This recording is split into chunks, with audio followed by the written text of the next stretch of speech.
for adding refrigerant from the bottle or from the service valves. I'm going to show you how we got to this vacuum level during the standing vacuum test, because this proves that there is no leaks, there's no water, there's no air, and there's no nitrogen in this system. So this system will be ready for refrigerant. So I'm going to show you all the connection points and preparation and running the vacuum pump. This video is sponsored by our friends at Superior AccuTrack, and I have a link to the videos I made using their ultrasonic leak detector down in the description section below. After connecting your refrigerant tubing from this outdoor unit to the indoor head unit, that's when you pressure test this tubing. So you need to pressure test before you vacuum, and then you vacuum before you add refrigerant into the system. So pressure testing, what you're doing is you're searching for leaks, maybe at the flare joints, and you want to find those leaks before you vacuum, because you don't want to vacuum the system. The whole point is that when you're vacuuming, you're trying to remove the moisture, remove the air from the system. So if you have a leak and you connect your vacuum to this port right here, and you're pulling a vacuum, it's going to lower in pressure, it's going to turn into a vacuum, it's going to pull all the humidity that's in the air out here, it's going to pull it in through the leak. So you don't want to just vacuum pump without pressure testing. Now I usually pressure test by connecting a valve core removal tool over here, and I like to remove the valve core at this port first before I even pressure test. So first things first, this is a 5/16 port right here, and so this valve core removal tool will fit. This is a 1/4 inch valve core removal tool, so this will not work in this situation right here. Now remember that we don't actually have to connect this right now, because this is empty tubing. If this did have refrigerant in it and we wanted to replace the valve core, then we would need the entire component right here, but all we need right now is just the back. So we're going to take the back and we're going to pull the valve core out, since this is empty. So there's the valve core. What we're going to do is we're going to connect this valve core removal tool. And what I like to do when I'm pressure testing is I would just put this valve core removal tool in place, and I connect a quick connect test gauge right onto this port.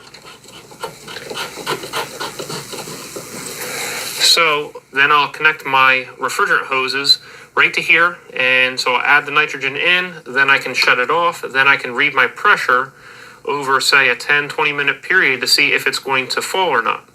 So after that's done, that's when I'm hooking the vacuum setup up. So to hook the vacuum setup up, I like to use a second valve core removal tool. And the reason for that is so that I can isolate my vacuum gauge. So I hook this other valve core removal tool right up to this port, and I make sure that there is no Schrader valve in the port of my valve core removal tool. Then I connect my vacuum gauge right onto this second valve core removal tool, and the reason for that is just so I can shut it off as I break the vacuum with refrigerant from the bottle or from the system, and that refrigerant and oil will not contaminate the vacuum sensor in here. So I can read a vacuum by having this open, and while the vacuum pump's running, I'll be able to read the vacuum, and then I can shut this valve off, and I'll read the vacuum that's actually in the system with the vacuum pump off. So that's why I like to use this setup. Make sure that you don't put the valve core back into the port again until after you have positive pressure in this system from the refrigerant. So you're not putting this in until you're just about all done. So if you tried to put this back in before you have positive pressure in here from the refrigerant, you're going to accidentally lose part of your vacuum. Now, the reason that we're removing this valve core in the first place is to make sure that we're removing the restriction so that we can have a deeper and faster vacuum. This is a 4 CFM vacuum pump, and just so you know, all the tools used in this video are linked down in the description section below. So we're going to leave these two caps on, and we're going to just remove this top cap. We're going to install a 3/8 hose. So this is a 3/8 vacuum hose with a 3/8 end, and this side has 3/8 to 1/4 inch. Now you could use a standard 1/4 inch hose. You could use a 3/8 hose that has two 1/4 inch connections, and we can connect here and right over to here. But this is what we're using today. So we're going to go ahead and connect right onto this end of the valve core removal tool. And we want to make sure that all of our other connections are snug before we start our vacuum pump. So that's snug. This is snug. So everything should be ready. And then we can go ahead and turn our vacuum pump on as soon as we turn our vacuum gauge on. So I'm just waiting for this to start up, and what it'll do is it'll end up reading the micron level, and you can change it just by pressing the units value right here. So we're going to turn our vacuum pump on now.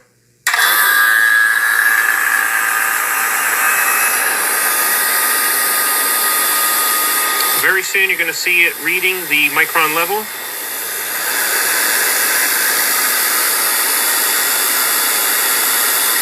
Now as this is pulling down, what I'm going to do is I'm going to turn these valves off and then on again once we get down to maybe 700 or 500 microns. And the reason for that is there's a little bit of air trapped on the ball valve on the inside of these tools. So I'll just go ahead and I just close them just once and reopen them right away. So we're pulling down below 500 microns. I like to target around 200 microns or maybe 150 microns. And you could do a triple evacuation if you needed to, but we're going to prove that we are able to hold the correct vacuum level with just a single evacuation. So I'm just going to close this again.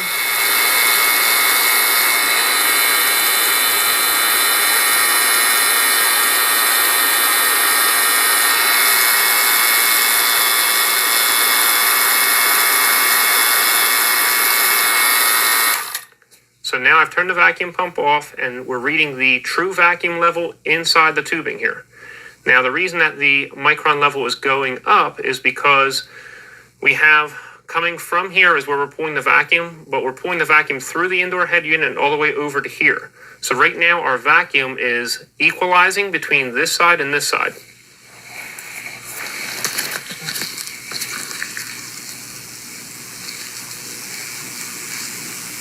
So I just want to time this, and so you know, during the standing vacuum test, this vacuum gauge could go off because the vacuum gauge is only going to stay on for, say, 10, 15 minutes, and then it's going to shut off just to save battery life. So I'm just going to let this timer run, and we'll see how much this this true vacuum level rises.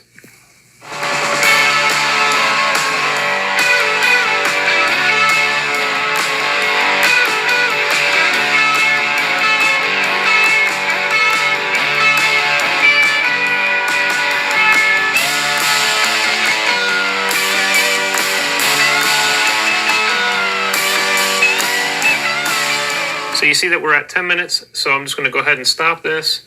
And you see that our vacuum had to equalize first, and then once the vacuum was the same on both sides, the vacuum level hasn't risen. So that means that we are good and we're ready for refrigerant. So what I'm going to do next is get our refrigerant bottle and hose ready so that we can add refrigerant into this port right here. Now normally all we would need to do is just go ahead and get ready to open these valves right here. So what I typically do is I valve off my vacuum gauge so I don't get refrigerant oil into the sensor in there. But basically, you could just take your Allen wrench and then open this up counterclockwise in order to allow the refrigerant from this outdoor unit into here. But in the case where you have extra line set added past the maximum amount that the unit has refrigerant for, so for instance, it'll say the minimum and maximum line set lengths. And so if you're above the maximum line set length, what they say to do, you're going to have to add refrigerant into the system. So say we had to add 10 foot of refrigerant. So that's a 10 foot for the liquid line and 10 foot for the vapor line. So right here you see that we have R410A and quarter inch. What we have is 0.2. So 0.2 times an extra 10 foot, that would be 2 ounces of R410A refrigerant. And down here you see the vapor line size of 3/8, and that is 0.024. So this right here is 0.24 ounces. So 2.24 ounces is how much we have to add to this system. So this chart is actually found in our refrigerant charging and service procedures for air conditioning book. So that's our book right there. You can check that out over at our website. So first thing here, we're going to end up taking this refrigerant bottle.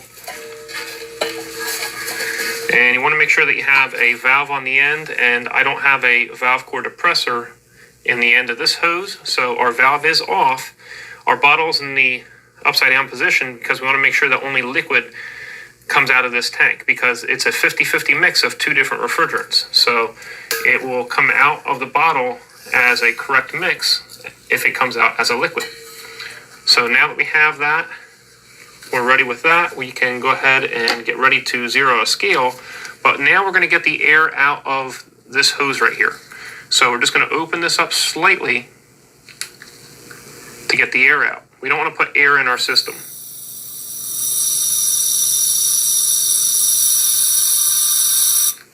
Okay, so now we have just our liquid refrigerant coming through here, and what we're going to do is we're going to attach right here onto the end of this valve core removal tool.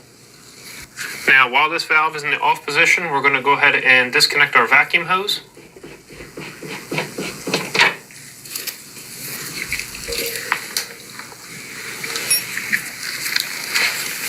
And we're going to take our hose here, we're going to connect it in. Now we want to purge the air out right here, so we'll go ahead and open this up.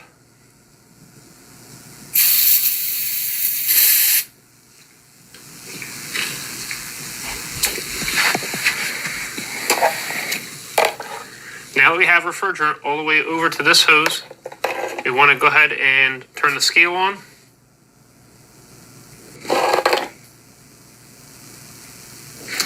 So you see the scale is zeroed out, and now we're going to go ahead and turn this off, and we're going to open this up.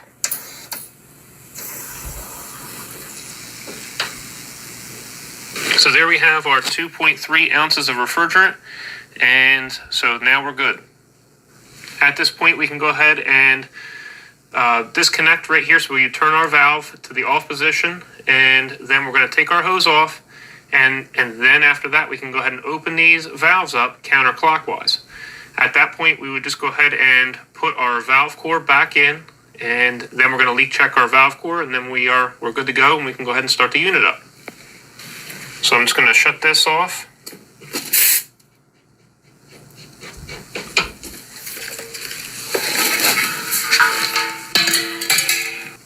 Take our valve core, we're going to put that back in,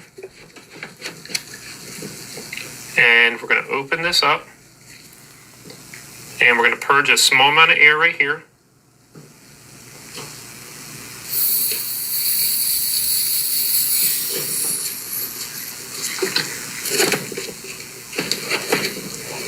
And then we're going to screw this back in. So now that there's pressure in there, you need to push forward as you screw this in.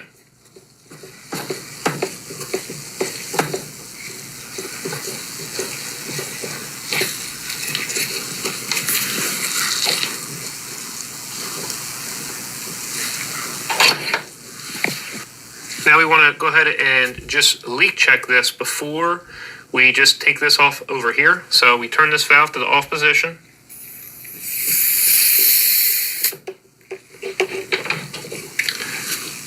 And then we want to see to make sure that this valve core is resealed back in here and it's holding the pressure back.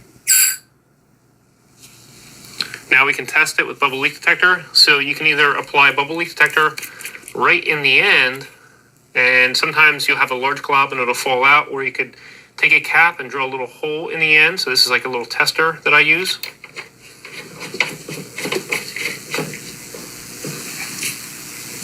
And then you want to see if it's going to blow any bubbles out. If it doesn't blow any bubbles out, then we're good, and we can go ahead and just disconnect right here. So you want to wait for maybe 1 to 2 minutes, just make sure that you don't have any bubbles being blown, and there is no bubbles. So now we're going to go ahead and just disconnect this.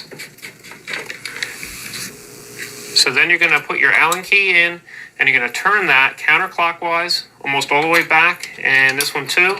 You're going to turn it. So once it starts getting snug, you're going to stop on both of these, and then you can go ahead and put the caps back on here, and then also one on your valve core, and then you can go ahead and turn the system on.